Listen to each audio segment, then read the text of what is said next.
la suroccupation d'un bien immobilier.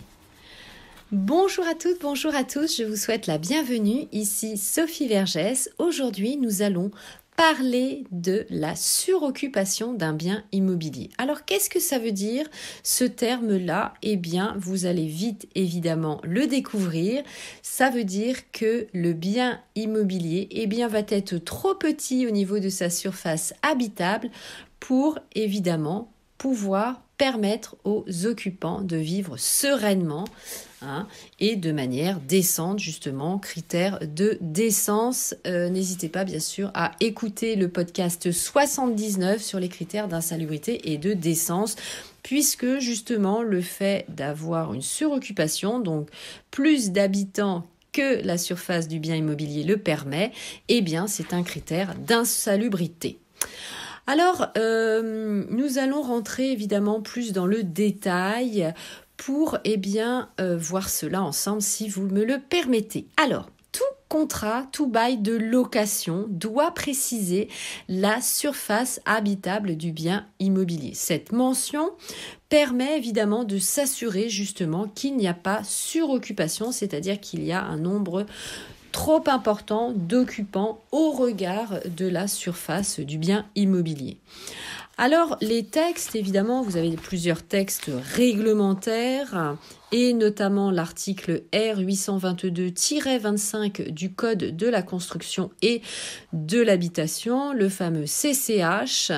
Que nous dit cet article? Cet article nous dit que la surface doit présenter au minimum pour une personne seule 9 mètres carrés, 16 mètres carrés pour 2 personnes et 70 mètres carrés pour 8 personnes. En effet, à partir de 2 personnes, donc à la 3e personne et jusqu'à la 8e personne, on va ajouter 9 mètres carrés supplémentaires. 9 mètres carrés supplémentaires.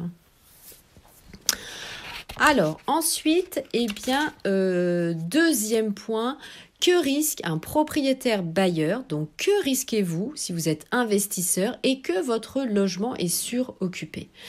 Bien sûr, il va être déclaré insalubre et le préfet peut vous mettre en demeure, évidemment, de faire cesser cette situation, vous le comprendrez, évidemment.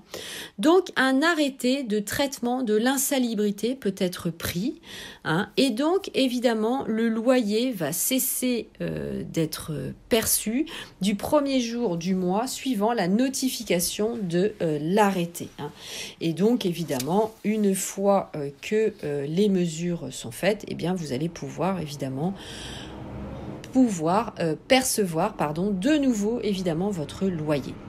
Alors, en tant que propriétaire bailleur, vous avez l'obligation d'assurer à vos frais l'hébergement de vos locataires jusqu'à ce que les travaux imposés soient réalisés ou jusqu'à temps que la suroccupation du bien cesse. Je vous rappelle bien sûr qu'en tant que propriétaire bailleur, vous n'êtes pas responsable si évidemment les locataires en cours de bail sont trop nombreux évidemment à habiter le bien. Ça, c'est une situation complètement différente évidemment.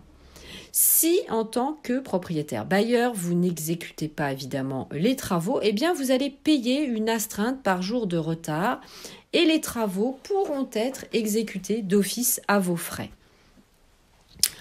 En cas de non-application de la mise en demeure faite par le préfet, vous risquez 2 ans d'emprisonnement et 75 000 € d'amende. Si vous ne respectez pas, bien sûr, l'interdiction ou que vous remettez en location le bien insalubre, évidemment, vous exposez à plus d'emprisonnement et d'amende, 3 ans d'emprisonnement et 100 000 € d'amende.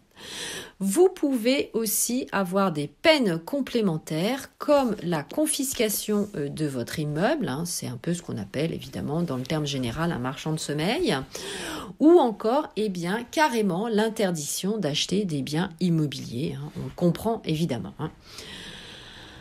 Alors, ces exigences de surface et ces différentes sanctions s'appliquent évidemment si, en tant que propriétaire bailleur, vous mettez en location, c'est-à-dire si vous faites un bail à titre gracieux, ce qu'on appelle un titre gracieux, c'est-à-dire que vous ne percevez aucun loyer envers vos occupants. Alors, si vous souhaitez évidemment réagir sur ce podcast, n'hésitez pas à m'envoyer un message ou un commentaire et nous pouvons échanger bien sûr via le biais de mes différents réseaux sociaux. Mon groupe Facebook, Investir en immobilier, l'immobilier au féminin, mes comptes Instagram, ma chaîne YouTube, mon compte TikTok et bien sûr je fais des lives régulièrement sur le groupe Facebook, mais aussi bien sûr je fais des rooms sur Clubhouse. Voilà, c'était tout pour ce podcast. Je vous remercie de m'avoir écouté, de me suivre et j'attends bien sûr avec impatience vos commentaires. Portez-vous bien, très bon investissement. À très bientôt. Merci beaucoup.